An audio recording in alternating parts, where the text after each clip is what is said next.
Yeah. I'll go on Amazon and see what I can find. Yeah. Or you can go and see what you can find. I don't know. Crazy. Crazy. Just give me a credit card. Just give you. Yeah? Yeah. That's all it takes. Good afternoon, everyone, and how's everybody doing? As you know, we're of course starting out every show watching Fernando do some trivial Stop work. watching me. We're voyeuristic, man. Somebody's got to do the work around here. Yeah, that's right. Lord knows it's not me. Nope.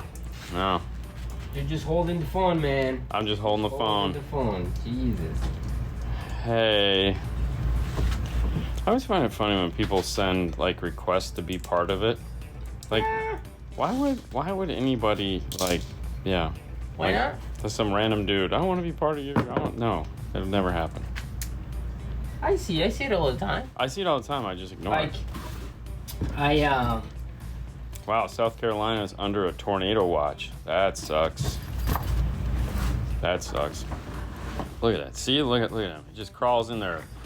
Look, see, dead bodies right there. You thought you had a Crown Vic? No, you got a Honda Accord. What are you doing? all right, let's go.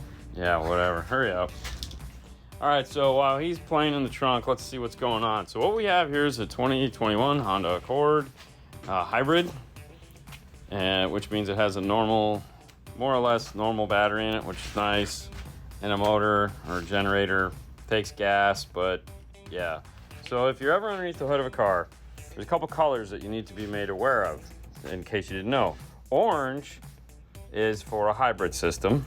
So anytime you see orange loom, stay away from it because that has to do with the hybrid system.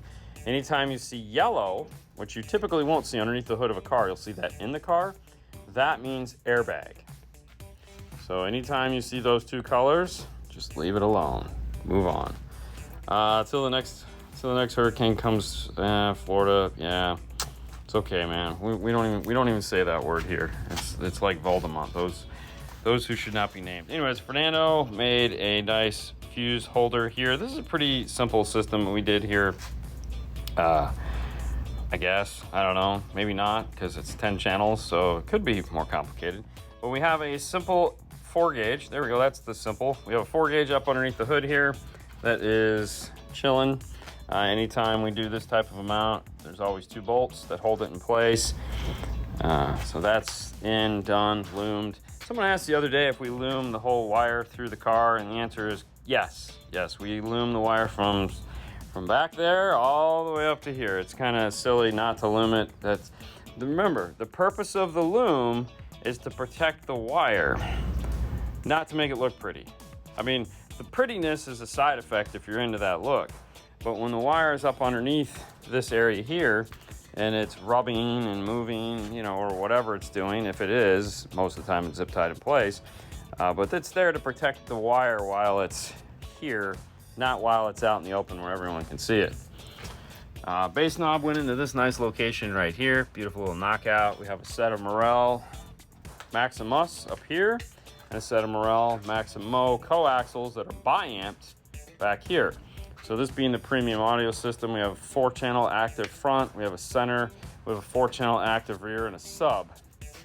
To power all that, we're going to be using, you done, man? We're going to use this guy here, which is the Alpine 8-channel DSP amplifier. As you'll notice, there is a second Alpine amp for parts that we will not be using this for. So the 8 channels in this, you done? No, I gotta move it just to see. Oh, okay.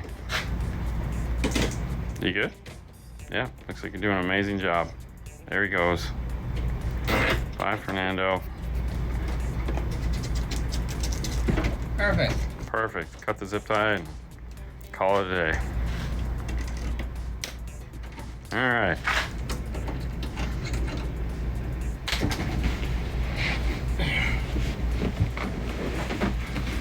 What a guy. Let me borrow this from you. So anyways, this is the 8 channels by 25 watts. One of the channels is going to be for the center channel, and 4 of those channels are going to be for the rear speakers. These guys right here, bi-amped into the back. And then this is a 5-channel V75. This is going to be running just the front speakers and the subwoofer. We have 2 P2 10s and a Honda Accord box here. And we've added this. This is a piece of 1/2-inch PVC. It gets attached from the bottom, and what that'll do is that now will keep the box from sliding, but to get it out, all you have to do is lift it up and it'll come over the top, and you can still remove the box, get to the spare tire that this, pardon me, doesn't have, but get to the pump, whatever you need. You can still get to this area here, no problem. There is this nice little crease in it that's like right in this area that allows you to fold it up and down if you need to. But either way, the box will come out, but the box won't move around in the meantime. So it's kind of one of those cool little pro tip of the day things that Bobby likes so much. Both of these amplifiers are fused, so we just went with power distribution. But yeah, that's what we got going on there. For power, there's still a plate that needs to go on this amplifier to make it look like an Alpine. It'll look more like this amp when we're done. We just haven't got to that point yet because we haven't started tuning it yet. So all the signal routes up through the center of the car. Now on this particular car, everything is going to be going down the driver's side of the car. But we've separated it as much as we can. So along the running board here is the power wire.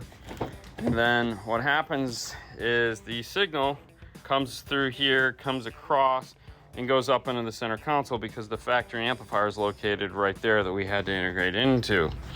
So that is that. Yeah, that's really about it.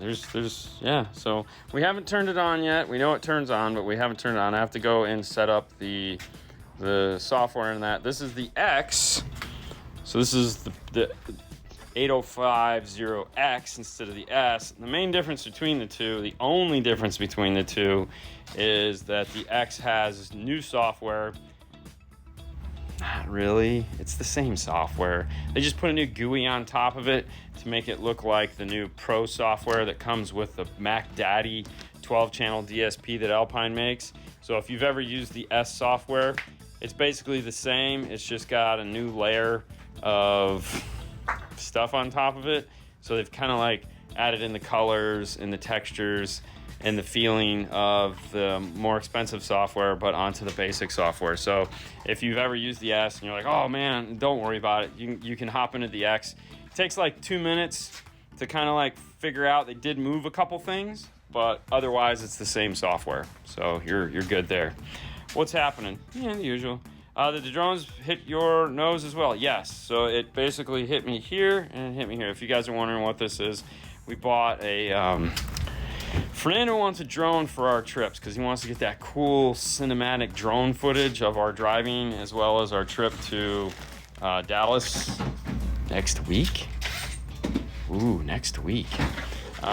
This guy right here, we bought a little Mavic Mini 2, and we were both staring at the phone, infatuated with the footage, and it was hovering about 3 feet from my face, and I hit the joystick thinking I was going left, and it went right, and it attacked me. So, did Nano 5 that band? Oh, we bought all new Band-Aids, Christian. We bought all new Band-Aids. Hey, Bobby, what's going on? Jacksonville, Florida in the house. No more attacks from the drone. It's gonna happen. I mean, it's no worse than anything else we do. The only reason why I put the Band-Aid on, it just looks like this. The only reason I do that is because the glasses keep moving, and I don't want the glasses to irritate it. So, close your eyes. No, I got shields. I got a windshield, bro. Everything's okay. So yeah, that's the, and luckily, we were standing this close, and what did you do? I just moved. I was like, yeah, but then you caught it. Oh wow. Because as soon as it hit my face, it shut off, and he just like caught it. He's just like, oh, I got it, NFL star. I'm so cool. You gotta protect the equipment. That's why we bought the government is controlling the drones. That's why we bought the smallest drone. so that I don't have to go get the FAA crap thing. Well, yeah, so that was my thing. I was like, I could just say I got attacked, you know, and actually it was a cat, but a cat while you're running, I mean, I just, you know, I don't know. I mean, honestly, getting attacked by a drone sounds way cooler. And if I just said, you know, I was just walking aimlessly by and Fernando came at me with the drone and hurt me, you know, but I'm not that guy. I'm not going to make up a way cooler story, you know, other than just being stupid. We already did the Pro Tactic, Bobby. You gotta get on quicker, man. Gotta get on quicker. We're getting ahead of you. Where do you put the Alpine DSP screen? Now that's the problem, because the DSP screen is utterly useless. It does absolutely nothing for this, so he doesn't need it at all. But you need it because you have to have access to the USB. So it went here into the center console along with our programming USB. This is the USB we're going to plug into the laptop, so when we're done this can just kind of tuck in here. But it doesn't do anything. It is the most useless controller. Mine sat in my cup holder for 2 years because I never used it, and then I finally just unplugged it because I got tired of looking at it. And we put this nice bass knob right here, so, you know, yeah, I don't know. You should see the other guy, definitely. You're gonna shoot your eye out, kid. So Fernando did not drop on the grenade. No, but he caught the grenade and then threw it back at me. Hey Dean, have a 5-channel amp running, components, coaxial sub with a bass knob. Bought the Tweak 88. Would you use the bass knob from the Tweak to control the sub or keep the knob I already have hooked up? Ooh. At the end of the day, they're both going to do the same thing. If you don't need the JL knob to do anything special like master volume control, I would say just leave it alone. However, if you want to do something cool, you can, because the JL knob is programmable. So it has 2 functions it can do. You can have a master volume control as the back knob. So like if someone drives your car and you'd like to turn your stereo down manually so that they can't play it that loud, but they can still play it, you can do that. So the knob is kind of cool from JL in the sense that it does have more functionality. That would be the only reason why I'd pull and switch. Otherwise, no, I'd just leave it in the box. Shout out from sunny San Diego. Hey, you know what? It didn't rain today. Like, it's 6 o'clock and it didn't rain. It is 6 o'clock? Yeah, it didn't rain. I know, we gotta film that thing. I thought I got in a fight because you were upset about your buddy. No, I don't fight. I'm a lover, not a fighter. I argue, I don't fight. Don't take Nando's chips. Trust me, I got no problem. I'm fine with that one. I don't want to take his chips, man. Oh, God. I'll bite you. You can have your chips. Doing a system with a Sony GS9, Moscone, Morel, Elate, Carbons.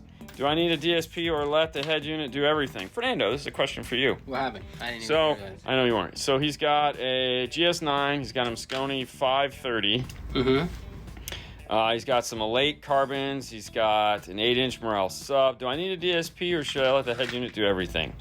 So he's got a 5-channel amp.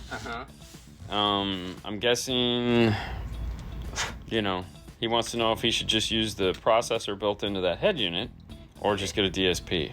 I would personally get a DSP. Why is that? Because it's just a basic time alignment, nothing crazy on the GS9. It's okay, but if you want the whole experience of a DSP, EQ and everything, get a DSP definitely.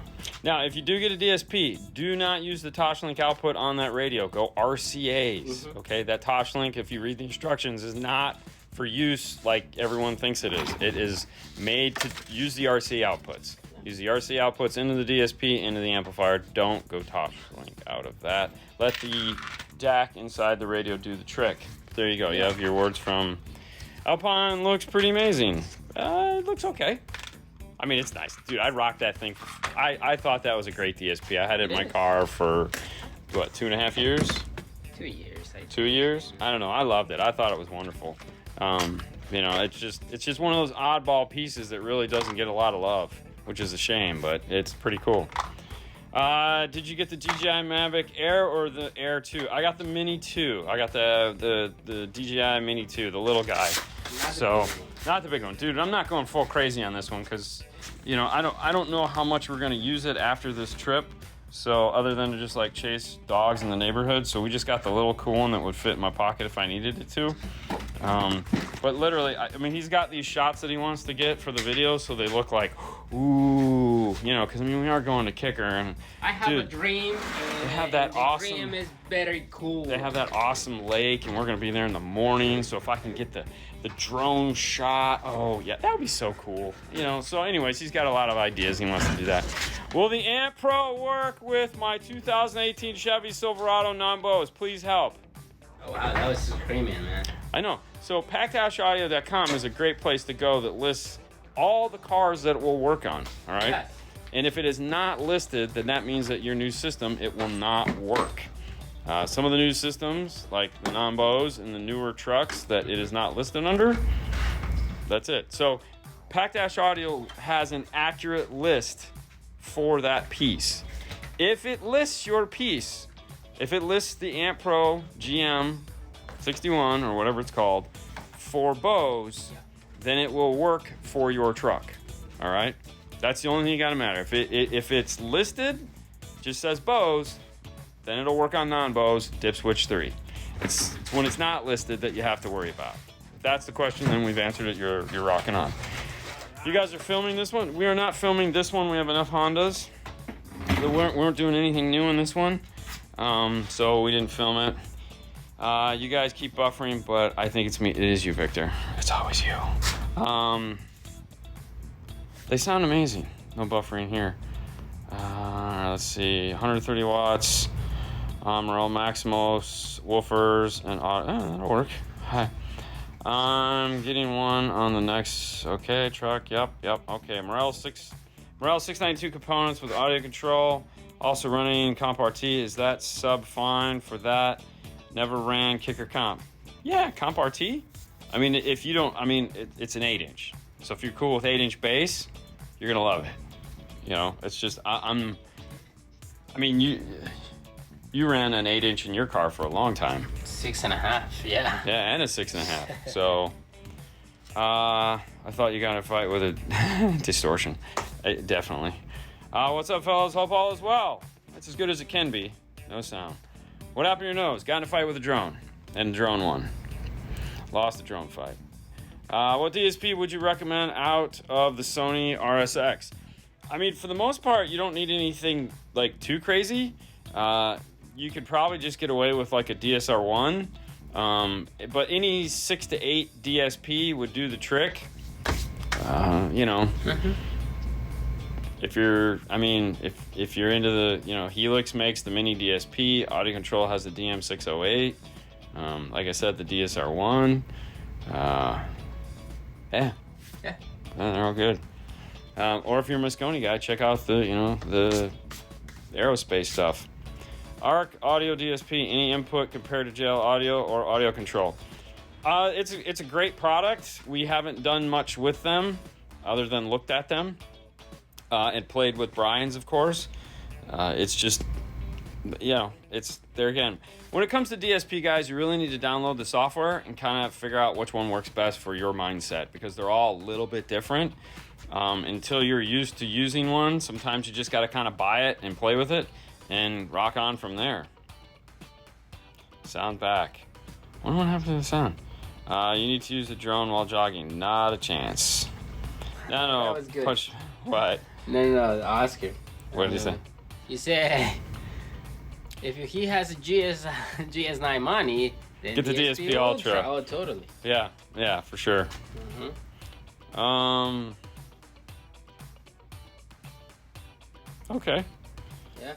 Morel MM2 to complete the reduced front stage for factory location. I think that sounds correct. That was Casey that chimed in the one day. Could I just upgrade my front stage in a 2021 Honda Accord with premium sound? Yes. Yeah. Hey, you totally can. I mean, essentially, that's what we're doing in this. We're just also amplifying everything else. That would just be a front stage upgrade. Mm-hmm. Personally, if it was me, and you're looking to upgrade the front stage, there's a couple different ways you can do it. Go to KnowledgeFest and attend the class. It could be a consumer.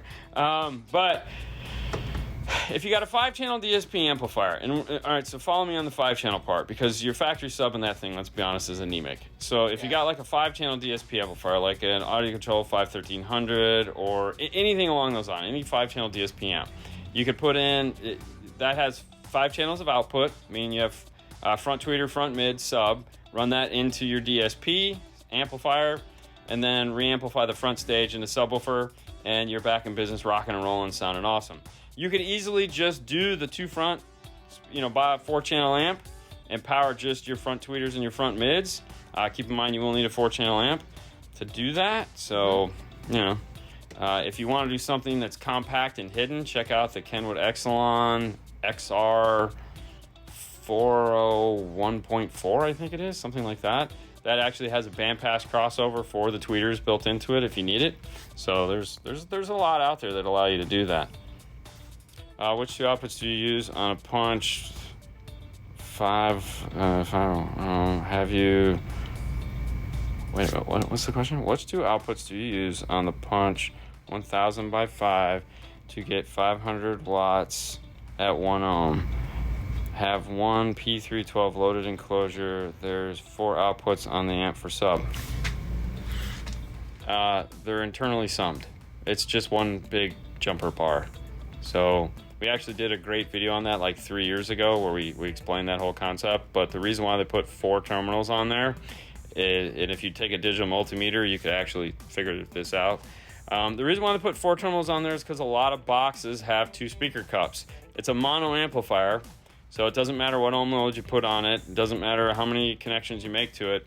You're still just one big positive, one big negative. It doesn't matter which one you use. You could use a left positive, a right negative, or a left positive, the 2 closest together, the 2 farthest apart. It's just one big piece of copper behind it, so it don't care. What do you think of the Kicker Key 200.4 with the Maximo 6.5 components, not the Ultras? For my work van only. Oh no, that's a great system. We actually did that not too long ago in a van. It sounded wonderful. Any way to get new wires in the doors of the new F-150? There's always a way. It's just whether it's going to suck or not. And that one's going to suck. Big time. Added a sub to new 2021 Escalade Rebel system yet? Nope. And hopefully won't for a while. You helped us tremendously here at Gately Audio. Oh, hey, man. Love that stuff. You're welcome. Enjoyed it. Did you see where he was hanging out with Hi-Fi and Big D over the weekend at the Sundown Show? Mm-hmm. Yeah, they did a whole thing, and Bobby Gately was with them. Apparently he's normal height, because those 2 guys, of course, are like 6'2". I'm like, Bobby looks short. And I was like, wait a minute, those guys are 6'2". He's normal height. So we could all get along and hang at the same, same level. Amp template, okay, I don't, all right, perfect, not a bad idea. Did my niece's car the weekend, and I found out I am nowhere near Dean making an amp rack, LOL. Oh, that's okay. Does 5-Star sell the seat lift kits for the F-150 crew cab? We do not sell the seat lift kits. However, if you go to mtiacoustics.com, they do sell them, and that'd be a great place to get them. Make sure you tell them we sent you. Do you sell templates for the Sequoia? No. Do you use prime amps for the sub output? You used a prime amp? Okay, I don't know what you're asking, Christian. I kind of lost something. K-Fest is around the corner. We're super excited about it. We'll talk more about it this weekend, of course, and later this week. We got a ton of stuff we're going to be doing at K-Fest for you guys to enjoy. So even though you guys don't get to go, that's okay. The guys that do get to go, make sure you stop by and see us whenever you get the opportunity. Come up, say hi, grab a lanyard. But for those of you that aren't going, Friday the 27th at 7 o'clock Eastern Standard Time, we'll be doing a YouTube live from the booth of Electromedia, which is Audison Hertz. We'll be, of course, going here onto Instagram several times. Saturday, the next day, that is going to be the 28th. I want to say sometime around, what was it, like 1:30, 2 o'clock last time? Mm-hmm. I want to say somewhere around 1:30, 2 o'clock, we'll be doing another live. I'll be interviewing some people for the MEA, so for the KnowledgeFest group. I do an interview show where I get to talk to a bunch of people and ask them cool questions that I have to make up on the fly extremely fast. Yeah. But we're gonna simulcast it. They'll be broadcasting it on their Facebook page. We'll also be broadcasting on our YouTube page. So that'll be a lot of fun. But yeah, we got a bunch of fun. Sorry I missed K-Fest this year. Sucks, but hope you guys have fun. I'm planning on it, man. I mean, it's going to be a stretch. That is for sure. We're going to have a really hard time trying to have fun. Or not. It's going to be easy. Right, Fernando? That is right. Yep. We're excited. However, the week leading up to it, it's going to be horrible. We found out we have way too much work in the 3 days to get done in 3 days. So how do you cap off unused wires in a wiring harness? We buy these 22 gauge butt connectors. They are these little guys right here. Little tiny ones.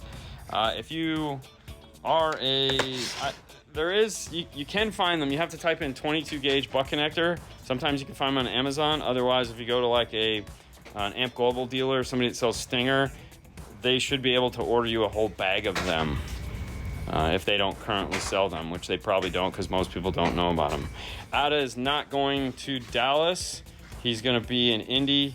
However, I will see him in September. We vacation in Disney that month, so we'll be hanging out doing stupid stuff. They're going to be with me, of course, going to have fun. Yes, so that it's also true. On the 26th in the morning, we'll be at Jay's car. What is it? Jay's Tint Audio. Jay's Tint and Audio in Dallas. So that morning of the 26th, we'll be at Jay's Tint and Audio, hanging out with Oscar and the boys. Maybe Ricardo might be there. Yeah, maybe. Yeah, because he's getting in early like us, because apparently, hey, we want to get in. We want to get up at 5 o'clock in the morning. We want to start early. Sounds like a spectacular idea. But hey, listen, guys. No, the chip shortage is not getting any better. Actually, it's getting worse. Because now, even if they could make chips, it costs too much to ship them anywhere. So it's awesome. Fun times. But listen, we're going to end it there. We got to get back to work. We have some stuff we have to do. Film a Disney day with Ada. We've actually done that before, but we'll see. I mean, it's up to Haley. It's her show, man. I'm just there to, motivate her and record stuff. But listen, guys, you have a wonderful day as always. We will see you tomorrow with more fun and excitement. Have a great night. Bye. Bye. How did your drone flight go? Oh, that was perfect. You passed? I passed. Yeah? I have my aircraft. Your small aircraft flight license? Yeah. Yeah? I'm ready. Yeah. And it really worked off your phone? Yeah. That's pretty cool. Aussie Irons in the house. Hey. We'll see Marty. I'm going to see Marty. You're going to see Marty. So excited. Hey, guys. Here, want to see something that's unusual? Yeah. There's nothing here. It's unusual. I know, it's going to be weird walking in the morning and there not being a car in the bay. Right, but whoa. Not the car. Yeah, not to fear, though. There'll be one here waiting for us bright and early. Yeah. Is Fernando going to sell that check engine light hack? I know, man. No. Hey, it's only for you guys. He actually just showed that to me, so that was funny. Yeah, he goes, here, look at this. And I was like, okay. Well, you're over there talking with somebody, and I'm about to pull the car out, and I see them like, what is this Davis? That's priceless. Hello from Indonesia. Hey, nice. Which knob should I have up front, epicenter or amplifier knob? Both. You want to have both. One to control the volume, one to control the effect. Big fan, do both. Effect. Anytime we're doing something, throw it on DNF, baby. Throw it on DNF. We'll just cut little 1 inch by 1 inch duct tape. The good stuff though. Gotta have the good stuff. If you're not using the Gorilla Tape, it's all about the Gorilla Tape. It was funny because when Sebastian was here, he kept going, oh, you have Gorilla Tape. Yeah. I'm like, why is that a thing? Oscar's in the house. Hey, what's up, Hola, man? amigos. Hey, Oscar, it's going to be me, you, Fernando, and 5 other people. And we're all going to be chilling. Hey. We're all going to be chilling. So we're going to make this happen, bro. That's it. Juan is going to be there. Yeah. I think we should just call him Jay from now on. Jay. Jay. Jay. Hey guys, do you use interior or exterior tested tape to dress up speaker wires? Funny you should ask. Actually, right here is my 2 rolls of exterior. This is exterior. So here's what we do. Let's say we're doing a harness. So we'll have the plug side here, solder in the middle. I'll take this tape and I'll wrap up this side, and I'll take this tape and I'll wrap up that side. And then in the middle, where the solder point is, I'll actually use exterior Tessa tape. The reason for that is because it comes off a lot easier than this, and it also tells me where my solder point is. That'd have been a great video we could have done for tomorrow. Maybe we'll do that. Maybe we'll try to squeeze that one in. If not, we'll do it next week.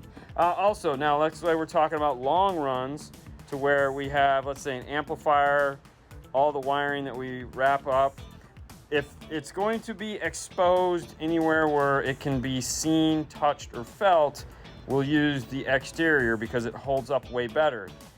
Once it goes in behind a panel, then it gets the interior tightly wrapped, because I'm not worrying about it heating up and gooing behind a panel or something like that. And then when it comes out the other end of the panel, then we'll wrap it with the exterior. No real reason for it other than when you're doing like a 17-foot run with this, it takes forever because this is really hard to work with, and you can really go super fast with the interior stuff. So that's that. But no, that's a great idea. Maybe we'll film that next week sometime, and we'll get that up where we show you how to use this for doing a wire. Our technique. Got to get that right. Our technique for doing that. Yo, what's up, Yogi? It's up from Portland, Oregon. Hey, great advice. Callie in the house. Oh, how did I do that? All right, so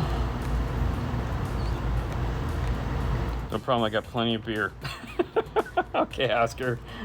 I guess I'll drive. Just give me your keys. Hey, okay, yep. So there we go. Anyways, we just wanted to pop in real quick and kind of, I know it's so weird, but we had a couple minutes before we got counting down. We got here at 6:30. JBL Stadium 22's 2-inch mid surround is inverted. Would it fit the new Mustang in the mid-range? Ooh, that's a door. Oh, that's a 2. I'm thinking if it's a 2-inch, you're probably all set and ready to go, because it's gonna be. I think you'll be okay. But there again, I haven't done it, so you're gonna have to let us know, man. I have an output alternator. When my car is running, the radio cuts out. That's not good.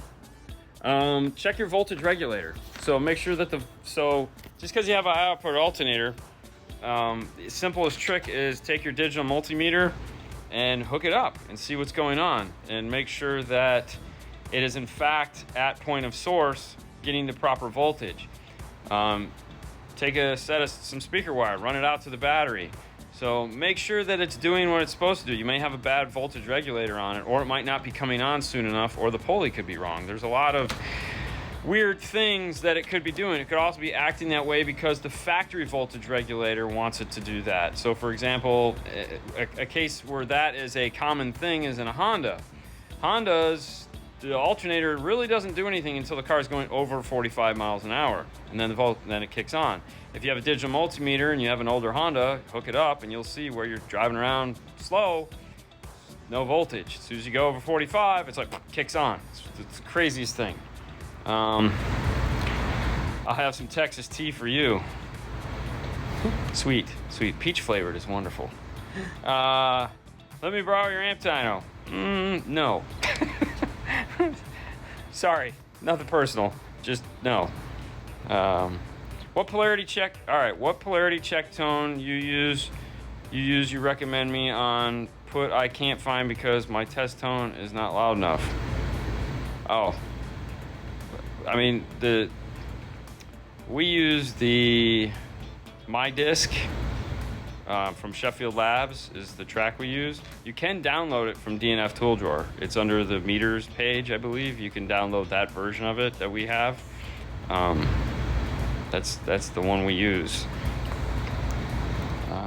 When do you guys go out of town again? I start vacation on 0/26. Trying to get by so I can hear that it late. I think is bad. Christian, we leave on the 26th. So we'll be gone when you're, yeah, we're going the same time you are. So we leave on the 26th. How much I get to change all speakers and radio to in my Tundra? As much as or as little as you want to spend. I mean, when it comes to, it's something you have to figure out. You know, if you have $500 to spend, if you have $1,000 to spend, if you have $2,000 to spend, that's where you have to figure out what you have to spend, and then we have to try to figure out how to get what you want into the box, and then that's how that all works. Fernando, as the one person living with the car audio lab, how were the Morel hybrids different than your other speaker set? They different. We got that. That's like saying because. Did you like them? Oh, of course I like them. If I don't like them, I would be like, eh. What was it about the hybrids? I mean, we just heard a set of hybrids the other day. Yeah. I mean, they're just an impressive speaker. They're loud. Yeah. They sound wonderful. The tweeter plays down super low. Mm-hmm. Oh my God, the tweeter play down to like 22,000 hertz. So it's like having a high frequency mid range up in the dash. Yeah. But did you enjoy them? I love those. Yeah. I'm not gonna ask you if you missed them because I know the ground zero uraniums that you have in there now sound really good too. Yeah, so like, they are big really ass nice silk dome tweeters. The problem I feel that when you blend with so many good speakers, it's really hard to pick the ones you like. Or yeah, exactly, you'll find like, oh, this is the best, you know. So they are really good speakers if you are going to get them. I do not have a system in my car. I have the factory system in there right now. That's one of the things that hopefully we'll get to change here soon. Well, at some point. Great weather today, guys. Oh, today's weather is awesome. Yeah. It is kind of hot though. I was noticing last night when I was running, I was like, you know, the one thing about running in the rain, it was kind of cooler. There's no rain, it's extremely hot. Do you think we will start to see plug and play coming to Tesla? They're working really hard on that. Some manufacturers are working on that for sure. Mm-hmm. I know that Amp Global has a very small group of people that are looking into coming out with unique products for that. The Orca group, which is Focal, Moscone, Gladen, are working on some harnesses for that. I know iData was starting to look into it, but yeah, I don't. We'll see something at some point. I'm sorry. What's your take on Kicker 5-channel amps? If you're running Kicker speakers or a speaker that has a high efficiency rating, their amplifiers are spectacular. And the reason why I say that is because I prefer a 5-channel amp that has a little bit more power than what theirs typically does on their 5 channels. That has always been my complaint about their 5-channel amps. I always felt like they were a little light on power. But when you hook them up with their speakers are like really efficient speakers, and it's plenty of power for their speakers. So that's kind of the caveat. But yeah, they're nice. You know, you get the KX 5-channel and you get the aftershock, you get the cool remote bass knob. It's nice. And you get a DD1 built into it. Ooh, okay, you get a distortion detector built into it. Can't say it that way because that would be bad. Maximus are very efficient, 95 dBs. Let me tell you what, the Maximus are insane. That set we did in the Honda was just ridiculous. Need to replace the carpet-covered cardboard in my trunk. Plastic or wood? I was thinking plastic. What type of plastic? All right, blown PVC is totally out because anything blown PVC with heat is going to warp. So you'd want to look at like ABS or HDPE, high density polyethylene, HDPE. Yeah, so ABS or HDPE would be the two you'd want to look at. The HDPE is the stuff that Mobile Solutions builds their templates out of. These things, this is HDPE right here. So it's very rigid, like ABS, but you're going to want a plastic that is high temp. And the blown PVC, which would be great to use even at 1/2 inch on those really hot days, might.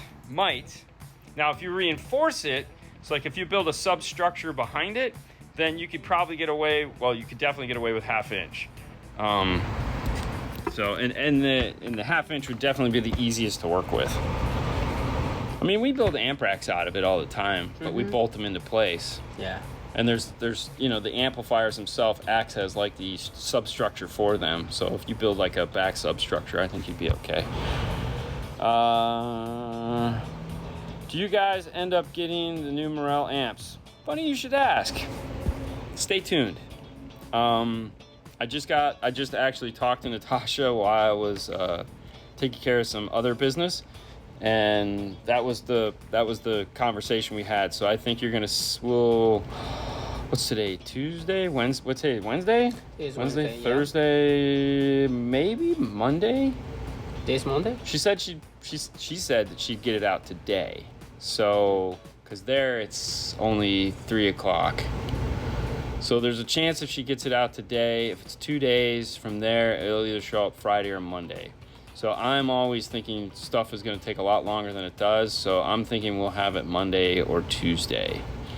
And then, of course, we'll do just a quick like first look at it here on Instagram. But we have a lot of work we have to do with that amplifier. Like we have to dyno it. We have to, you know, do a proper unboxing. We have to do a bunch of like, we want to get it into the lab like right away and just like test it, manhandle it, yeah. Just beat the, you know, do a review of it in a real world like application, yeah. And let it see what we can get out of it, because it's gonna be awesome. And if it is, then that's what I'm gonna get. Dean, hope all is well, guys. Thank you, Power Hogs. Hey, what's up, man?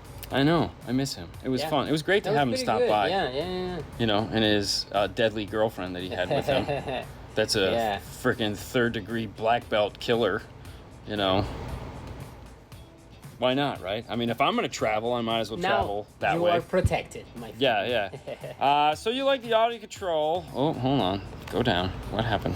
Oh, sorry. Hold on. I pushed the wrong button.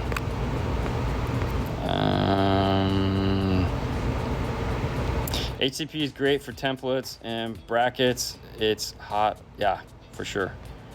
Sorry, I lost it. All right, here we go. So you like the audio control DM608 DSP. What other mid-price DSP options would you suggest for a 2018 F-150? Totally like the DM608. Hold on. So DM608, Helix, Mini DSP would be cool. The Tweak 88 would be nice. If you can find them. A DSR1 would work wonderfully. ARC, I think, makes their Mini 4 to 8, as well as, which isn't here, which is weird, is the Ground Zero 4 to 8, or the 8 to 6 to 8. The Bit Nove is a 9-channel, which is really cool. But if we're trying to stay in that same price as the 608, you're looking at the Mini DSP, the Tweak 88, or the DSR1. And yes, it is my goal to own as many DSPs as I can possibly get my hands on. Yeah. That don't suck, because no, I don't want another Dayton. Although I did buy one and give it away, 2 of them actually, because hey, everybody needs a DSP. How can you figure out if your factory backup camera is high definition or just seems that way because factory screens have gotten better? That's simple. The only manufacturer that's making a high def camera right now is Chrysler and some Mercedes-Benz, like Sprinters and stuff. That's it. Everyone else is just a regular coax style. The easiest way, it's wiring, like it's a 4-wire. But no, actually that's not the easiest way, because I think the Chrysler is still a 4-wire. It's just more information over those 2 wires. I don't know. Oh, and Volkswagen uses an RGB camera, but Metra makes an RGB converter for 90% of those. So that's what I was thinking when I was thinking 4-wire, was the RGB for Volkswagen. So that's it. That's all we got right now as far as cameras go. What's up, gents? Please tell me there's a Jeff Smith build or series of videos in the works. I'm curious about the infinite baffle sub setup. Honestly, we haven't done anything with Jeff. He's super busy right now, and I don't know if he's got a chance to work on his infinite baffle system for the rear deck of his Toyota. However, if and when it does happen, we will definitely get the car in and let him tell us all about it and walk us through the whole process. It's something I've told him I've wanted to do from the get-go. So as soon as that happens, then we will film it, because that's definitely something you guys would be interested in. And that's why we do these things, because you guys are interested in them. Opinion on the Focal 5-channel FPX 5.1200. That must be bigger than the 6.900. I didn't even know they made the 5-channel. The 6.900 is awesome. So if it's built off of the same platform as the 6.900, then yeah, that's pretty cool. Because their 6-channel can be a 5-channel. It's really unique amplifier because it uses like constant power on channel 5 and 6 to where you can run it at 2 ohm mono, which for those of you guys that are familiar with like a true 2-channel amplifier, most 2-channel amplifiers can only do a 4 ohm mono combination. So they've wired it so that it can run at 2 ohm mono and get like 500 or 600 watts. It's insane. It's pretty nice. Pick me, pick me. No. Jeff doesn't have IB anymore. Well, no, but he was gonna run 3 or 4 L7Ts in the rear deck, and he was gonna mount them infinite baffle. That was the plan anyways. I don't know, he changes stuff like we change underwear, so. Now, does Sebastian like bass when he rides with you? Yeah. Oh yeah, all the way up, man. What's his favorite songs? You have it in your hand. Yes, Let's Get Down. To Business? Let's Get Down Business. There again, you Leave have the it. door open right now. He's listening to it. Bruno Mars? Oh, yeah. Gosh. All right, Scott from Power Hog. Oh, you guys are too sweet. LOL. Yes, don't talk about... Oh, you're funny. She abuses me. What happened to Morel Elate Carbon review? We did the Elate Carbon review. Yeah, we did. Oh, no. We did the hybrid. We haven't done the Elate Carbon. Really? We've just talked... I mean, we talked about it incessantly, but we haven't put it in anything. Because they're supposed to go in my car, which really sucks. There you go. Dean, do you guys do custom door panels? We do not. We do not fab anything other than plastic parts. Hey, Oscar, what does he have? I have no idea. She's my protector. Oh, well, totally, man. I mean, hey, let me have my girl handle my light work. Oh, dude, I was like, really? You not gonna pay me? Oh, Bobby's got his Fox box in the mail. Nice. Hey, congratulations, man. You know, it's funny. So I got the opportunity today to talk to 2 customers that have been waiting. Uh-huh. And both of them have Bobby boxes coming. Bobby? Yeah, they both have Bobby boxes coming. One has a Ram 4.8 for a mega cab. Okay. And the other one has a 210s ported for the back of his Honda. Okay. But they're both Bobby Gately boxes. So apparently people listen. Yeah, it's crazy. Big bass, Bobby Gately. Big bass. I'm anxious to talk to Hi-Fi tomorrow night. That's right, tomorrow night, Side Jag and Reverse Polarity are back with special guest Kip. So for those of you guys that are jonesing for Kip, like you missed Kip this week, don't worry, he'll be on Side Jag and Reverse Polarity. And if you haven't caught up yet for Side Jag, the movie we were supposed to watch this week was Nobody. And if you haven't watched Nobody yet, by all means, you still have time. Rent it tonight, watch it tonight, and then tune in tomorrow night at 9:45 when we do the Side Jag, and we'll have Kip on talking about it. It's an awesome movie. If you like Matrix, If you love John Wick, you're gonna love this. Nobody watched the movie? Everyone watches the movie. That was sad. That was so sad. But then also, Kip will be on Reverse Polarity before that, so I'm sure we'll have some vacation talk, and he can tell us how his flight got canceled. Oh. Yeah. So good times, always good times. But hey, you know what? It's 45 minutes past. We're about 15 minutes past getting out of here. I want to go home. I've been here long enough. I got work to do right now. Yeah, Overtime, baby. Bill somebody else. You guys have a great rest of your day. We'll see you tomorrow. Tomorrow, guys. Bye. Bye. Hi, Fernando. There you go. Exactly, right? Oh my gosh. Good evening, everyone. How's everybody doing today? Hopefully you're doing spectacular. You know, one can only hope. Hey, look who it is. Who is it? It's Morel. Ooh. Conveniently enough, we're going to be talking about Morel today. What? So, yeah, we're just going to let everybody kind of like get in and get excited. We'll also talk about it again on Monday. Yeah. When we have, you know, everybody. But it just came in. We got a lot of stuff we need to do with this thing, and we got a short time to do it. Yeah. It really sucks. Sad from Dallas. Sad from Dallas for sure. Yeah, man, that's Oscar. Oscar, you should come out to Washington with us. No, here you go. Yeah. You're invited, bro. Just drop whatever you're doing, you know? It's like, Yeah. you don't have a job or anything like that, you know? I'll let you know later, but yeah, I mean. Yeah. It's all art. Let me wash my hands. I want to be clean for this. I gotta have clean hands. It's hot. Oh, it's hot in here too. Don't take off your clothes. Oh, yeah. Hello from Missouri. Are you filming something? Or Yeah. filming yourself? Yeah, just a regular harness. Yeah, that's Regular harness. Regular car. not really. It's just a nightmare, actually. Love my Morel hybrids. Oh, I love mine too, man. They are nice. Get these out of the way. Trinidad is in the house.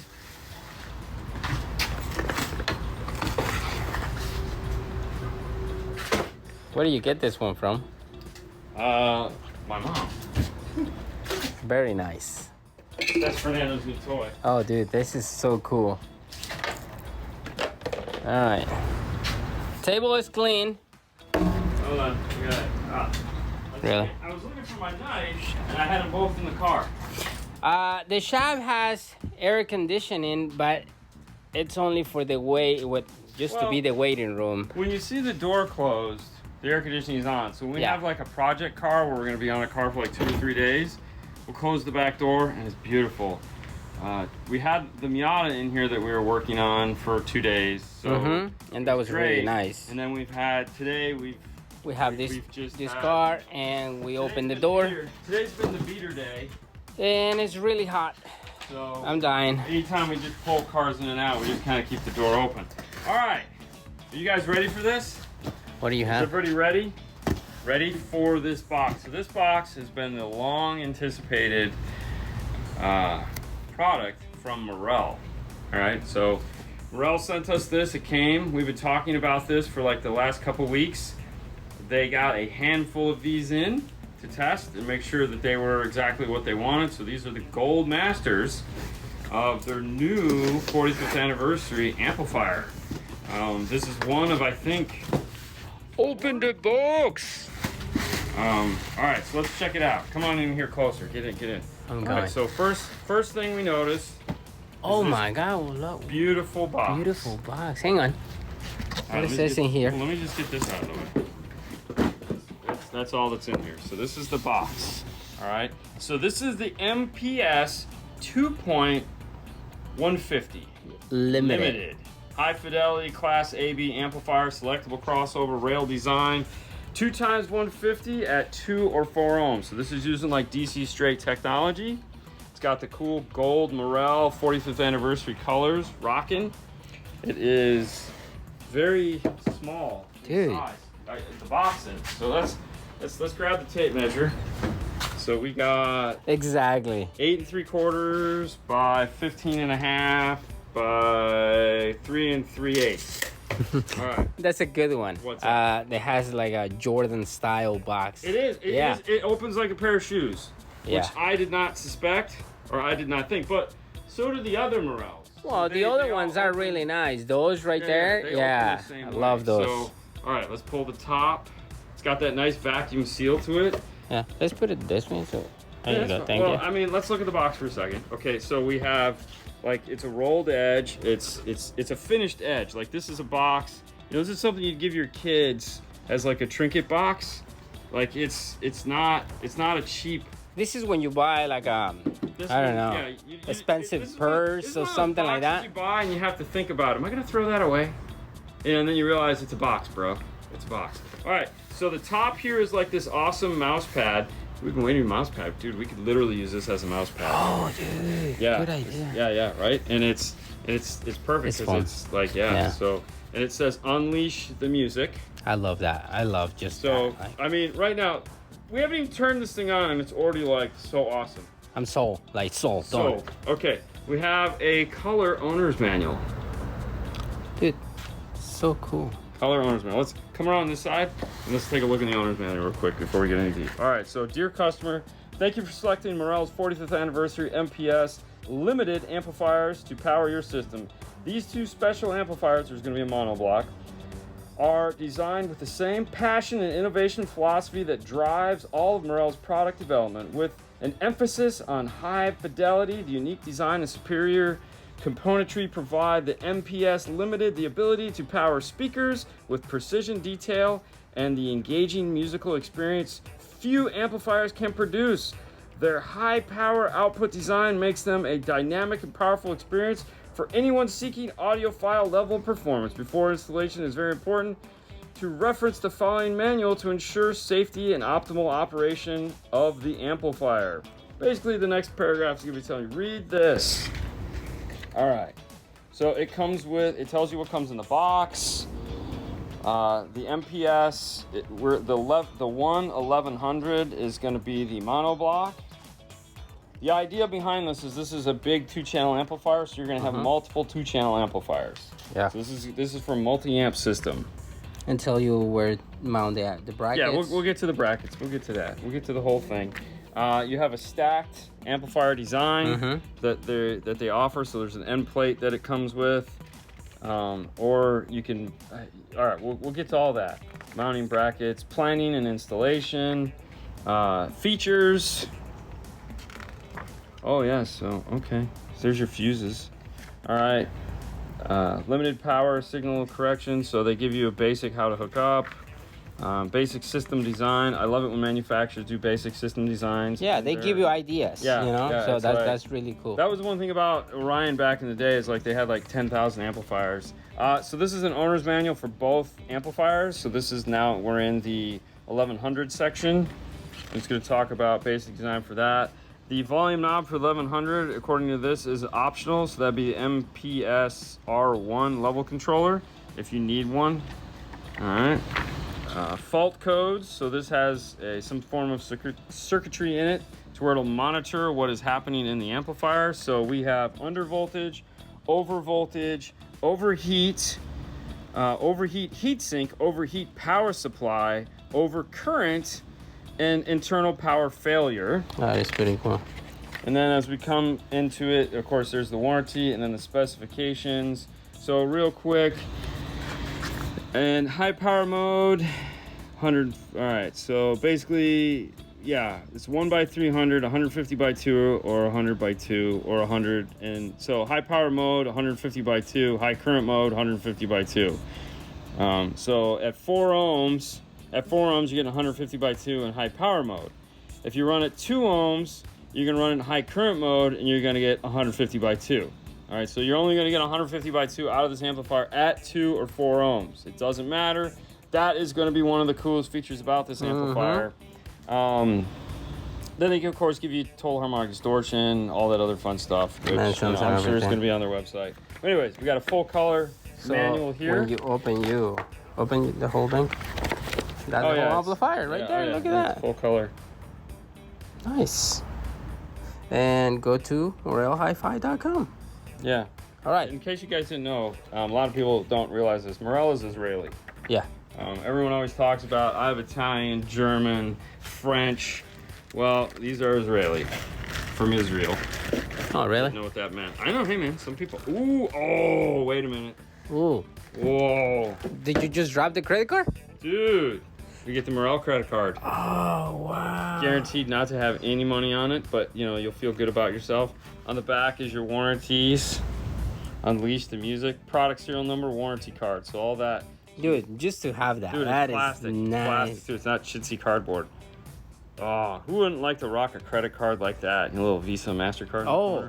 That'd be awesome. I'm just wondering if you can like customize one of those. Yeah, of course. I mean, there you go. Whatever turns you on. All right, so we have a bag that has 3 Allen screws in it. So I'm to assume there's going to be 3 different size Allen heads, and also some mounting screws that are Phillips. All right, let's move it around to the other side here, and I'm just going to cut the tape. Don't break the bag, man. I'm not going to break the bag. Come on, I'm gonna Fernando. cut the tape. Yes, Fernando, don't break the bag. All right, we'll start on the bottom of the amplifier. I know you guys are wondering about the high current, high power thing. That is located here on the bottom of the amp. So let's pull the screws and see what that looks like.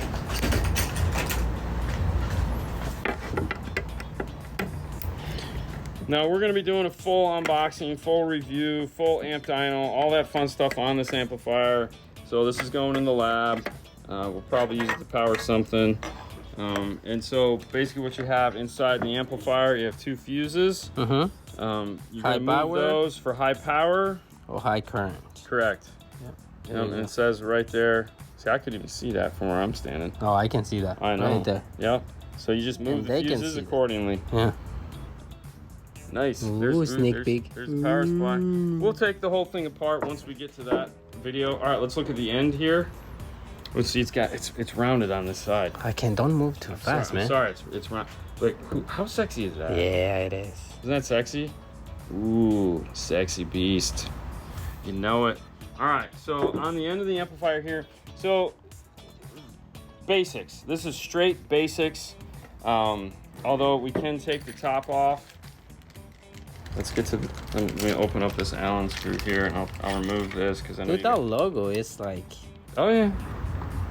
You know, Casey's been working hard on these, man. He put a lot of. What about Natasha? Natasha too. Natasha's just got to put up with Casey. Right? So I mean, let's be honest. I mean, you know, she's a saint. Don't get me wrong, but you know. No, they've been working a lot, you know. I mean, dude, COVID really screwed up this. All right, so here we go. There again, we're going for the basics here, guys. We have 4-gauge power and ground input. We have a left and right signal output here. These are straight, meaning they come straight out. They're not angled or anything like that. It looks angled because. Yeah. But it goes they're straight. Actually straight. Right there. So they come straight out, which is cool. Like, so he didn't mess that up. Your inputs here: input voltage selector, high level, low level. It's a button. It's a button right here. We got nice RCAs, gold plated. I guess you call these the Tiffany style connectors. Tiffany style. You have the high power. Yep. So there's your current. LEDs for the LED code. Coming over here, your turn on. So we have DC offset, but thankfully they call it DC offset and they don't call it some other thing. We have remote turn on, and then we have signal sense. So this will auto turn on if you needed to. Input gain control for channel 1. Input gain control for channel 2. That's right, guys. We have individual gain controls for both left and right side of the amplifier. All right, you follow me on this? And that's it. This is it. This is a straight power amplifier. We don't have any crossovers. There's nothing happening in this amp. This is straight power. This is a system building amplifier. It's not, there's no limitations other than how many of these do you want and what DSP do you want to use. Yeah. Oh yeah. Tons of power. Tons of power. We'll look around the other side of the amplifier. Of course, it has this. This is kind of the standard Morel style look. If we grab the other amplifier. To be honest, I think this one looks better. Yeah, I like this one. Hold on. Well, they have to. It's the 45th anniversary, so. So this is the 4.400. So this is the 4-channel version of the amp. All right, so they're very, we have the same style Morel look and feel. Come around here to the end cap, you can see where the ends are different. So this has the 45th anniversary, and this has the standard Morel radiating speaker. But this is, 150 by 2. This is the 4-channel. Yeah. But you know, silver, gold. This one has a crossover, so I mean, if you're into the whole thing, they're both AB class amplifiers. But as you can see, this is a little bit bigger. The 150 is actually about a 1/4 inch bigger. But who cares about this one? Yeah, that one. That's the one you want to focus on. So that's what we got happening. We're gonna amp dyno this. We'll see how much power it's putting out. We'll make sure we'll test both high current and high power mode. Yeah, it's a pretty sexy beast. How exciting is that, guys? It is really We have been exciting. waiting for this amplifier to come out for years, and we finally have one here to play with and just lust over, and just like how sexy is that? Looks like you could hide the mounting brackets. Yeah, so the mounting brackets do come off. All right, so let me set this. Let's move this one Let me over set here. this like this on here, and I'll grab that Allen key. So if you take these, try not to lose all the screws. Dude, this is the best. I know the card.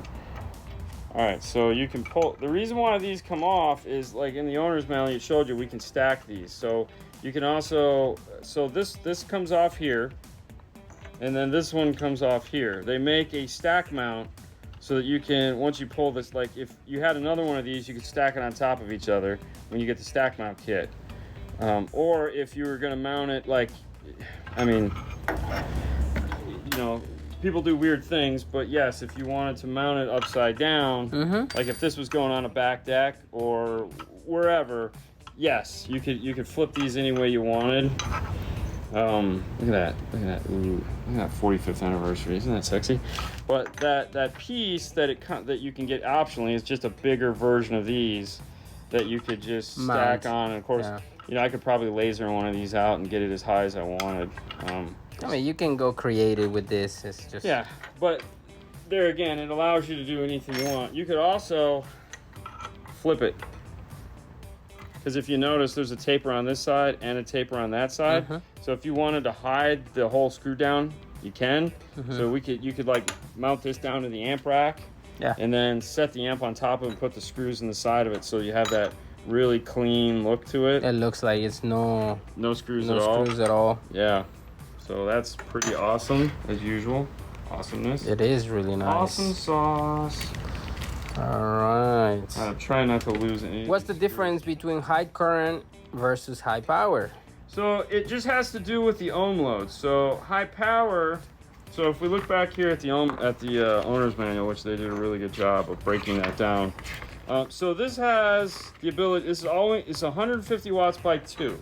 And it doesn't matter what ohm load you have, all right? It doesn't care. It just cares that you get it right. All right, hold on. John Polo. Should have dovetailed that page. How come when you're going slow you can find it, but when you speed up it's like it's not there? Because you're looking for it. All right, here we go. It's the last page of the book. All right, so if you look here, high power.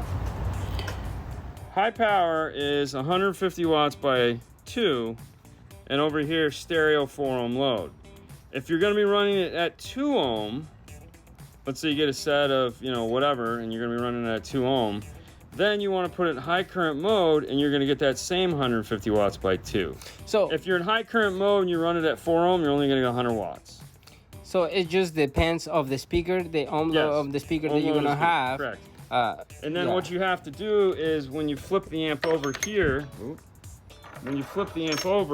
you have to pull the fuses and switch them here. So it's a physical, like you have to do this first, so you have to know what you're doing. But the idea is that you're only ever gonna get 150 watts out of this, whether you're at 2 ohm or 4 ohm. And the advantage of that is, you know, when you look at a conventional 2-channel amplifier, at 4 ohm, it might only be, let's say it's 100 watts by 4. But at 2 ohm, let's say it's 150, 170 watts. Well, that sucks, because you're never going to run it at 2 ohm. But this amplifier gives you the ability to, it's always 150 watts. So what you paid for is a 2x150 watt amplifier. You're going to get 2 by 150 watts, Yeah. no matter what you're doing, as long as it's either 4 ohm or 2 ohm. It's just... It's a good idea. Oh, you know, dude. I mean, there are amplifiers like that now that exist. It's not something that is, you know, like, oh my gosh. But now Morel has it. But now Morel has it, and of course, like anything else, Morel is doing it in their way, so I don't think there's anybody that does it this way, or let me rephrase that. I have not seen anyone that does it this way. So, super sexy. Very, very. I'm so excited. I've been waiting for this. Like, when he showed us these 2 years ago, I'm like, when do I get one? When do I get one? And there you go. And now we just need 3 more. We'll be all set. 3 more in the monoblock, we're all set. 4 more in the monoblock, we're all set. Oh my God, you keep adding it. Well, I mean, you know, let's be honest. Yeah, this is like awesomeness right here. That's nice. Time for an install in Fernando's car. Yeah, it's where it's that's go. what we're gonna. That's what we're going to. The plan for this, guys, is we want to. We're gonna unbox it. We're gonna pull the top off. We're gonna open it, show you those guts, because we know you guys want to see all that stuff. So we're gonna show you everything that we can on this, and then once we do that, we will dyno it to make sure you know that it's doing what it's supposed to. And then when we're done with that, we're gonna throw it into the lab, and there again, make sure it's doing everything it's supposed to there. We'll throw it on some speakers, and you know, have a good time with it. Yeah. I don't think we know how much this is gonna cost yet. Yeah. But so there's only 4 of these in the country right now. And that's it. So it's not even worth talking about the price. No.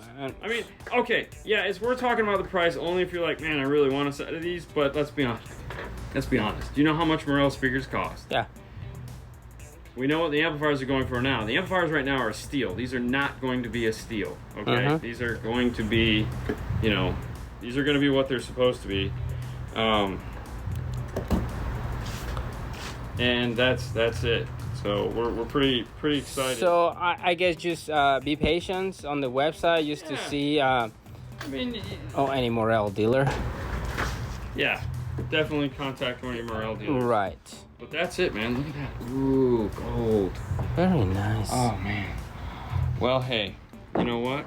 We're gonna leave it there. This is the new Morel amps. This is the one we made. MPS 2.1500. 1 of 4. Does this even have a serial number on it? It gotta be right there. Is it where?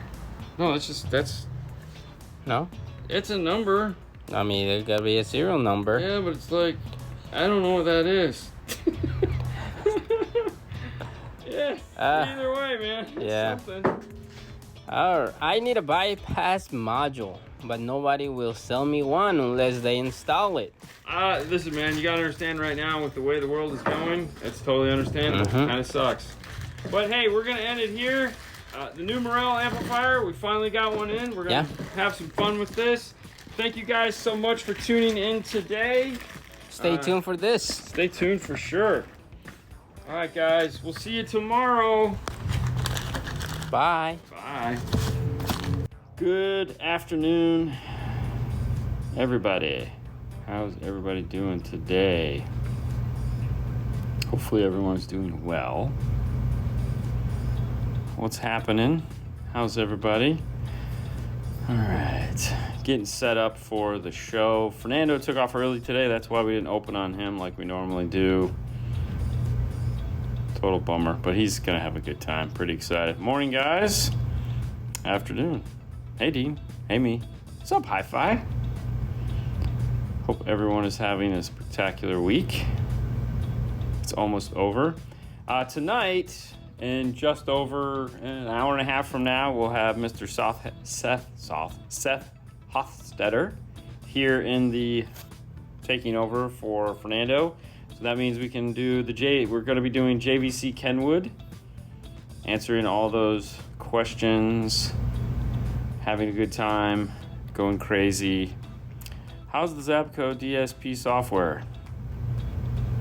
I mean, we never got it to scale properly on our laptops in order for us to play with it. So we were never able to get into the software and do what we were supposed to do with it. So I don't know. We were never able to do anything. It kind of was a bummer for sure. But, and I haven't gone back to it to see if they've changed it. I need to do that. It's been like a year. So I'm hoping now that there's been some changes as far as like who runs the company and stuff, that it'll be different. So I'll get that. What's up, Scott from Power Hog? Is it even possible to wire speaker cable through a Molex connector, or am I screwed? I think it is kind of SOL. Yes, the answer to that is yes. It's not easy. There's a couple different ways you can do it. The simplest way is, like, for example, we had a Miata in here the other day, and the fun of that is we had to, it needed wires through the Molex. My car, when I had the Camaro, needed wires through the Molex. Fernando's car needed wires through the Molex in order to go full active. Once you get the Molex out, and sometimes you do have to take the door off the car in order to do this properly. I personally, taking the door off the car sometimes is the easiest way to do it. And the best way to do that is to shim the door, meaning find something to set underneath the door that is the exact same height with one of those big moving cloths. So we have big moving cloths here that we pull out every now and then. And so what we'll do is we'll find something that's the right height, or just pack it with moving cloths until it is the right height. Pull the 4 or 5 bolts, because there's the hinge bolt and so your door doesn't just swing open thing. Pull the 4 bolts, slide the door back. Need 2 people, at least 2 people. Slide the door a little back, get that Molex off. Once you get the Molex connector, disconnect it. Now, not all cases you have to do this, but sometimes it's really hard to get in there. If there's open holes, like in the Camaro, there was barely 2 open holes. You can either try to find the pins that are in there, meaning search, scour, go to the forums, see if anyone has figured out what pins are there and buy them. That's usually a fool's errand. What you do is you drill through them. So, and I don't mean bigger holes. What it is there's usually the locking mechanism for the wire, for the pin.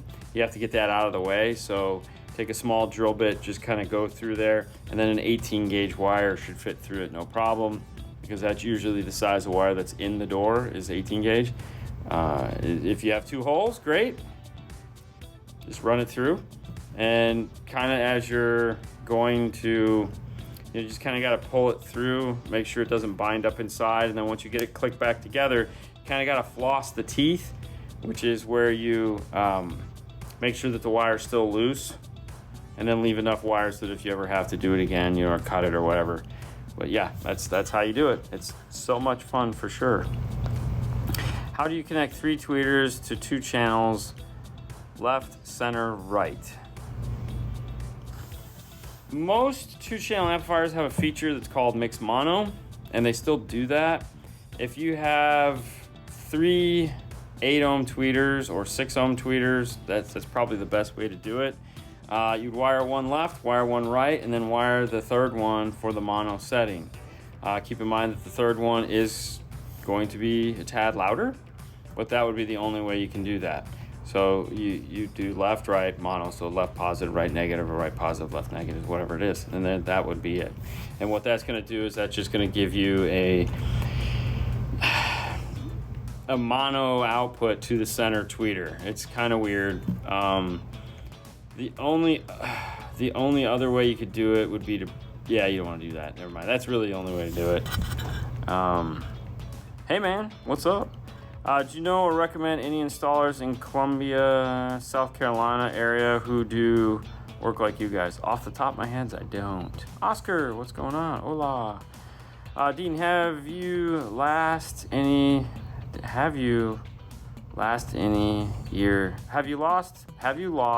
specific ear tones? Yeah, probably. I haven't tested myself in a while. There are a couple apps that you can do where you can test your hearing. But my problem is the tinnitus, the ringing of the ears. That's more my issue than anything, because it's constantly there and it constantly suppresses the sound, and it's really obnoxious some days. So, how can I fix alternator noise? I check the ground, I put a noise isolator and still get an alternator noise through the sub. When you say you've checked all these things, okay, cool. We'll just assume you've checked them and done a really good job. The next step is to disconnect the RCA from the amplifier and see just by plugging in your phone if you still have the noise. That way you can find out if it's a signal noise or if it is an amplifier noise. If it's still there when you're using your phone, RCA to 1/8 inch headphone jack and a lightning connector, whatever you need, then you know it's a power noise and there's something in the car that's generating that power noise. Now, it's not necessarily signal. It could be something like a bad spark plug wire, bad ignition coil. There's a lot of other things, a fan relay. There's a lot of things that can cause noise in the car other than, let's say, just a bad RCA or loose ground. But that would be a good starting place. Now, if the noise goes away and you know that it's something over signal, and at that point, you're gonna have to start isolating out what the possible problem could be. The other thing too is that you could just have a bad piece of equipment.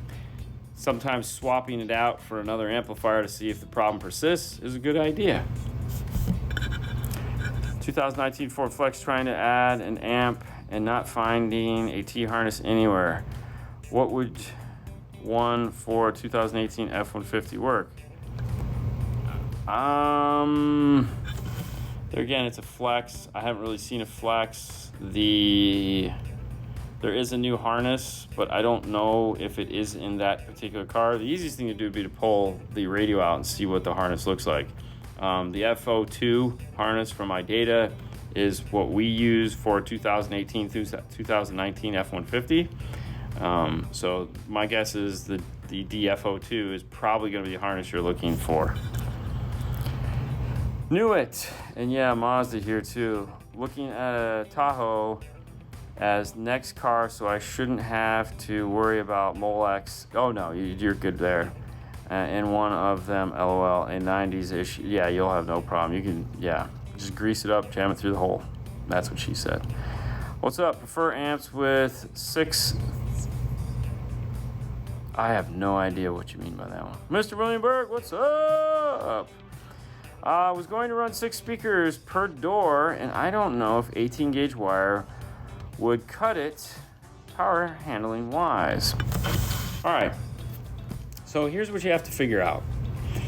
Power wire, speaker wire, it's all carrying the same thing. It's all moving the same amount of, it's all moving voltage, all right?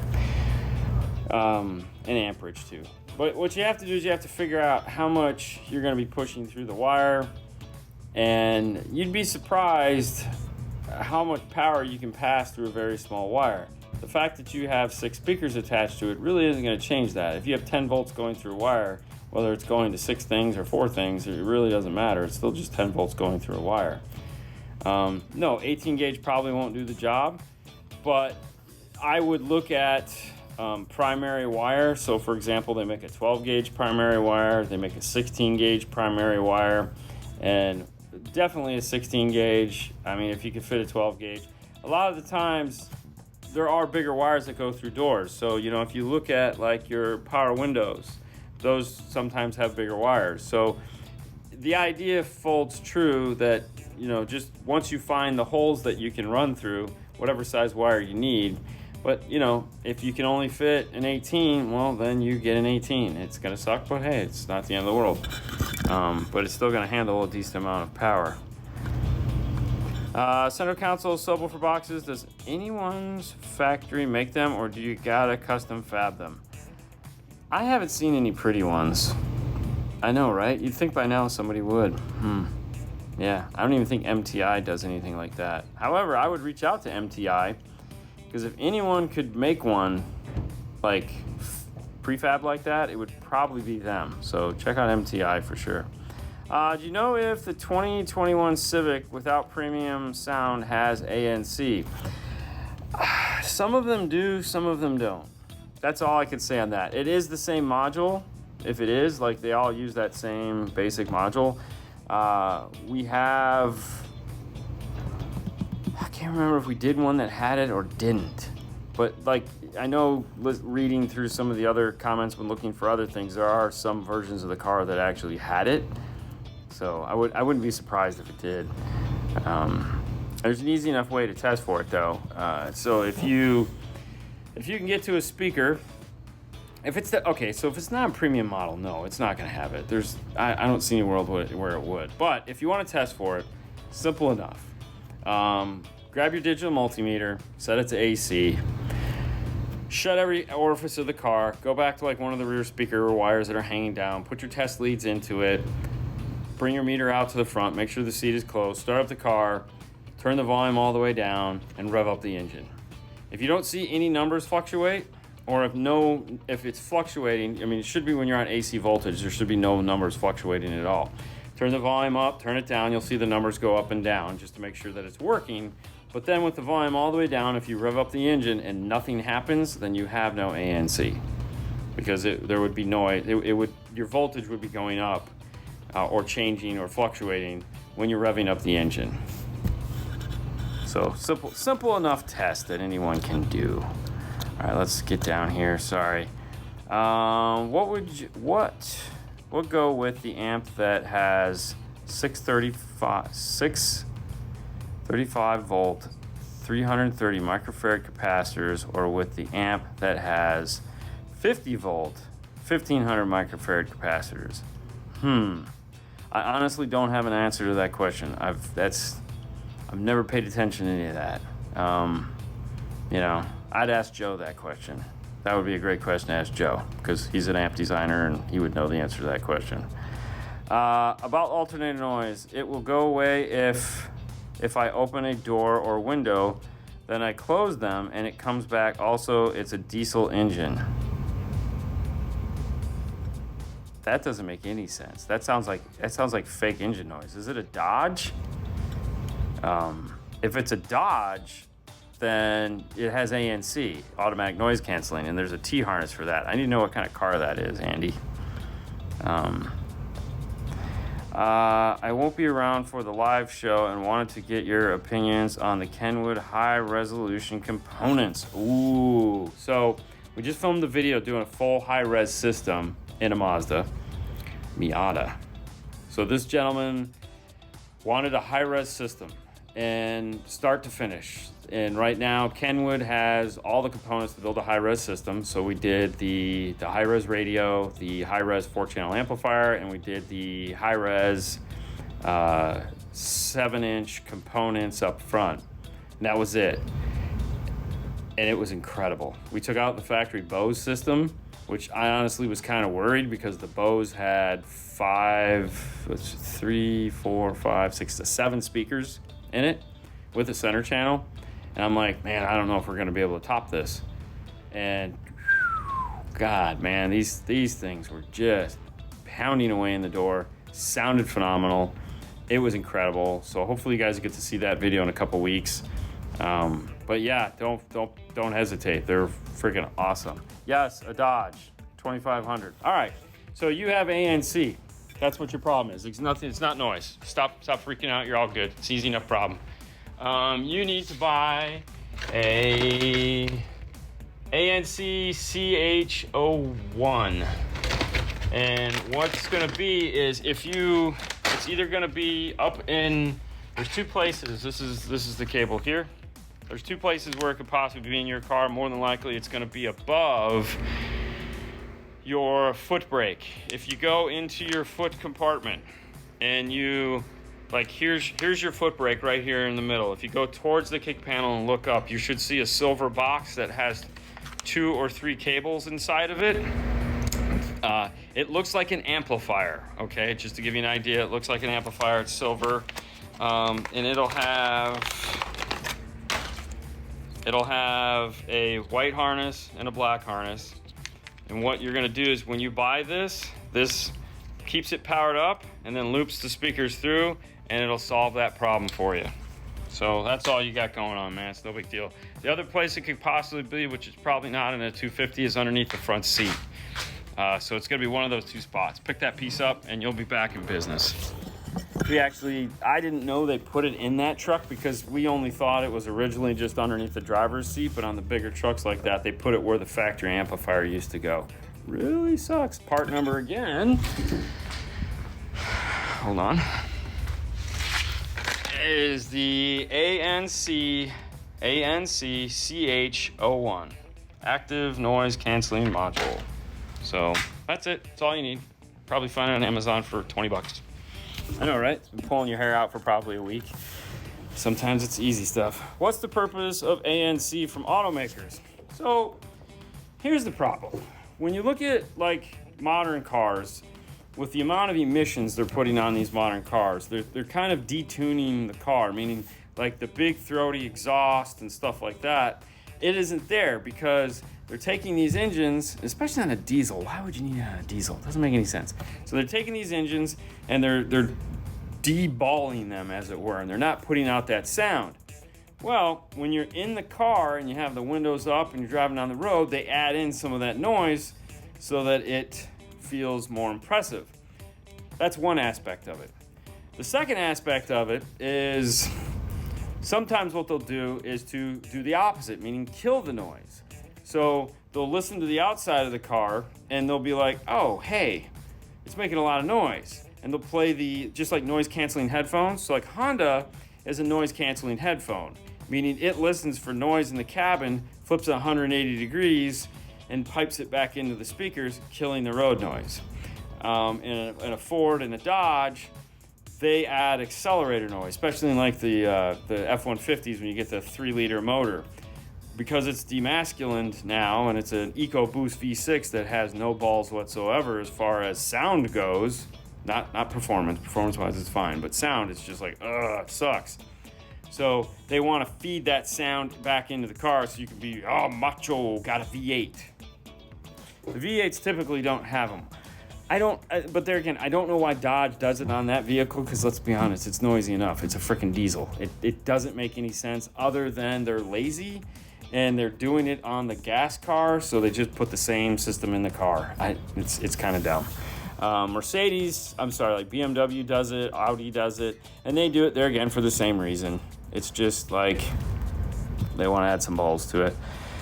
I've tried to look for the tone generator like the one you have, but I could not find it anywhere. That's because it doesn't exist. That's a one-off custom that I made years ago. If you want what its guts are, you can find that. Actually, I think that one is on DNF Tool Drawer. See, the problem is this is it here. This is the pack, and everyone makes this. So like you can get it from Install Bay. It's the TLPTG2. All right. Years ago, this was the company that pack went from to. It's a company called Peripheral. And Peripheral used the same piece. The problem was that they'd only last about a year and then they'd fall apart because of how much we used them. So I had a drawer full of broken ones. And I'm like, I'm sick and tired of spending $50, buying new ones of these. So I took all the pieces. I went on to like Polycase or some company that basically the same company Steve Mead was getting his cases from back in the day when when they were hand making them all. I went to that company and they made a micro case. So that's based off of his case. It's just smaller because they had a smaller version of it, and that's what I needed. So I took like gain knobs off of dead amplifiers and everything, and I just soldered it all together, slapped the 9-volt on. I had to buy a new 9-volt adapter, and I made my thing. And this one has lasted 15 years. So yeah, sometimes doing it yourself is way better. But yeah, that's where that came from, and that's why you can't find it anywhere. Sorry. All right, let's see what we got here. Sorry. Will the LC2i Pro work with the non-Bose systems in a 2017 Silverado, only wanting to do front stage and sub? Yeah, the LC2i Pro will work fine for that. No problem whatsoever. You could also use the key lock. So that's the kicker key LOC if you want to do any de-equalization. So like if you're gonna add DSP or something like that, then you could do the key lock, and that'll flatten out the signal for you. If you're just going straight power, then obviously the LC2i is fine. LC2i Pro will be good. The nice thing about the LC2i Pro for what you're doing is that it has 4 outputs. It has 2 main outputs, which are whatever's coming in is going to be going out, and then it has the 2 outputs for the subsection with the AccuBase built into it. So it's kind of a cool feature for what you're trying to do. That would definitely be the tool for it. The other thing too is that if you just bought, like, I don't know what you're doing for amplifiers, but you know, if you bought like the Audio Control LC 4.800, which is their 4-channel amplifier, channel 1 and 2 for highs, channel 3 and 4 bridge for sub, it has that same, it has an LC, it actually has an LC7i built into it, but you could use that too, and you wouldn't have to have extra boxes because it's all built into the amplifier. So all the Audio Control amplifiers have LCs built into them that are the exact same thing, so it's an added value. I just bought DeWire ruler. Thank you so much. For those of you that don't know, if you head over to mobilesolutions-usa.com, the reason we sell the wire ruler through them, so I make them here, we send them off to them, and then you guys can buy them. It's a deal we worked out with them. Come in, I think right now the 2 colors we settled on are green and blue. And every time you buy one, we get a couple bucks. It's basically what it comes down to. So it's a pretty nice deal. But yeah, if you want awesome wiring, pick one up. They're pretty reasonable. I think you get a deal on 2. Are you still using the ZZ2 CarPlay? Have you had any issues with it? Yes, I'm still using it. I use it every day, every time I get into the car. We took it on vacation with us. We've tried it on other radios. It works fabulously. I had wireless CarPlay in my car previous when I was in the Camaro. I've always had wireless CarPlay since it's come out. So I've had 3 Kenwood radios, I think, that have had it. And I have had no more problems. Actually, I've had fewer problems than that. Every now and then, it'll glitch, which is a timing issue, meaning like when I start the car and like if the phone doesn't communicate right up, and all I got to do is unplug it, plug it back in, and it works fine. I've had to do that since I've gotten back from Orlando maybe twice. That's it. But even at like unplug it, plug it in, it pairs right up. So it works great. Like totally, if you want wireless CarPlay, get one because you will love it. It's awesome. Do you just unplug the ANC? Is every vehicle different in how it deals with it? Every vehicle is 100% different. Every vehicle is different. And by that, I mean every vehicle and every manufacturer. So like, for example, like Honda just has an ANC module. You just unplug the module, you're golden. Chrysler, they have the module, but you have to keep the module in the car. So that's why they make the T-harness that just bypasses it. BMW is very similar to that. They have an external module that you just leave powered up and you loop the wires around it. Some of the Lexus, Toyota, Infiniti, Nissan type ones, some of those can be programmed through the radio. You actually go in and you deprogram something in the radio. Some of those have modules. When you look at a Ford, the only way to shut it off is through ForScan or taking it back to the dealer and having them turn it off. Or if you do like the DFO2 with an AR from iData, that'll also do the deprogramming for you. It'll turn off the ANC. So everyone is a little bit different in how it acts. When you're adding like an Amp Pro or a Zen or a Nav TV piece, a iData piece, a lot of the times those pieces will bypass the ANC just in how they're made. So they'll take the signal before the ANC is affecting it. So it sucks, but it's like it's not the end of the world. It's just a matter of figuring out how to deal with it. General Motors has it. When General Motors, it's usually a wire that you have to clip or you unplug the microphones. So there again, not all of them have microphones. So like Ford doesn't have microphones. Ford just types in fake noise and it's really annoying. Whereas like GM uses mics. Morel Hybrid or Hertz Milli Pros? Morel Hybrid. Yep. I have a 2003 Tahoe. I'm gonna run 3-way components in the front and rear with an audio control LC61200. Should I run new wire from the amp to the speakers, or is it okay to use factory wiring? All right, so on a 2003 Tahoe, it's a hit or miss. I'm not gonna lie. If it's in great shape, meaning the car isn't just like, you don't have any other issues with the car, more than likely the factory wiring will be okay. However, if it's been abused, check the boot. If the boot has any rips or tears or anything like that in it, then run new wiring.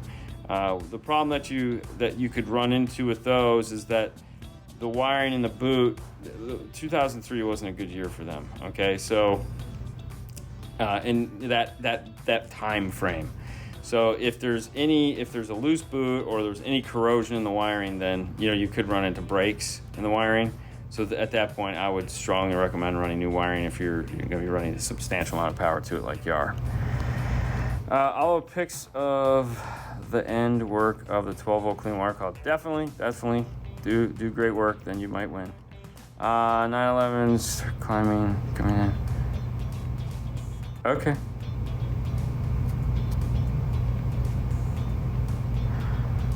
Oh, 911. All right, here we go. 911 stair climbing coming up. 110 stories. You should give it a try. Hit the legs different from a 5K. It's funny you say that because 110 stories would be murder. I can tell you right now, it would be murder. I've done the stair climber at the gym when I used to, before all this crap. I've done 100 flights on that, and that is tragic for sure. I mean, it shreds your legs. When we were in Orlando at KnowledgeFest, we were on the 23rd or 24th floor. And so it was 22 flights of stairs from the bottom to the top. And I did run that one day. After I ran my 5K, I came back in and I ran up the stairs as fast as I could just to punish myself. And I think when I was about 2/3 of the way, I started to slow down. But about 2/3 of the way up, I was thinking how dumb I was, but I was still going. And by the end, it was just a standard, like 1 foot after the other kind of thing. My legs just felt like 1,000,000 pounds. So I could only imagine like racing up 110 stories. That would be tough. That would be brutal. I'd give it. Don't get me wrong. I would do it in a heartbeat. Like if I had some place where I could do that, I would do it. I mean, yeah, I love doing dumb shit like that. So, all right, guys. Hey, listen. Fernando took off early today. I'm glad you just asked that because he's doing some stuff with his wife tonight, and that means tonight on YouTube, on Car Stereo Talk, we have a special guest. We're going to have Seth Hostetter from JVC Kenwood. He's been on the show a bunch of times, and what's nice about this time is that it's just a Q&A show, so you can ask questions about JVC, you can ask questions about Kenwood. It's just going to be an open forum to ask him questions about all those products that they make, so we're going to have a great time. That's going to start here in an hour. So I'm going to get out of here because I got to finish getting everything set. So we'll see you guys in an hour. You guys have a great rest of your day. We'll see you back. Bye.